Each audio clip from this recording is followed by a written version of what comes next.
Kunomyalezo wesixoliso engifisa ukudlulisa kubo bonke nje abathandi bomculo wesintu nabalaleli bokhozi nabo bonke abantu ababekhona lapha ePeople's Park kwi-Mother of All Maskandi Festival wokuthi ngabonakala nje sengidila nesimo ngendlela okwangafanele ngidile ngaso ngayo.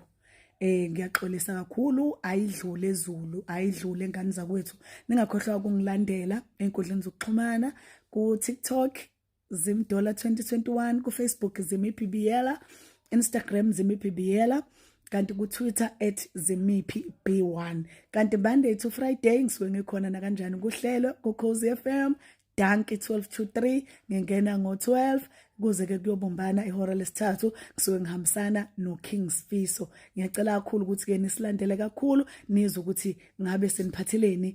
Into yahleja asimhlebe kancane uMthandeni ukumbona masese stage sayibona ashela khona ukuxolisa khona ulungileke ngele ngicela ungakhohlwa ukusubscribe bangena bonke ungena kuleli khasi. Uyabona ke njengamanje ngikubhekela nje ungena kwaMthandeni. Uyabona uMthandeni ungena kwakhe kwashesha kakhulu, yonke into ayishesha njengoba ubona nje ngisho ekhuluma namagitha ngoma uthi shesha baba lapha ngizokukhombisa khona etshela uDJ uthi akashesha uDJ wakhe uthi akashesha baba laphuthuma manje shesha baba nakho la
Ebona kuMthandeni la wayesedlala ke umubi kaMnandi feature khona uSminofu.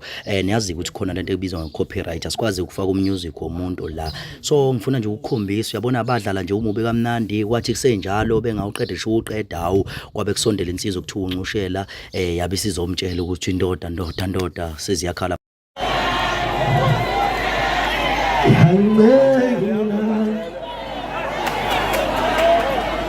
Bafowethu siphelile ethani basho njalo abaseli bomcimbi.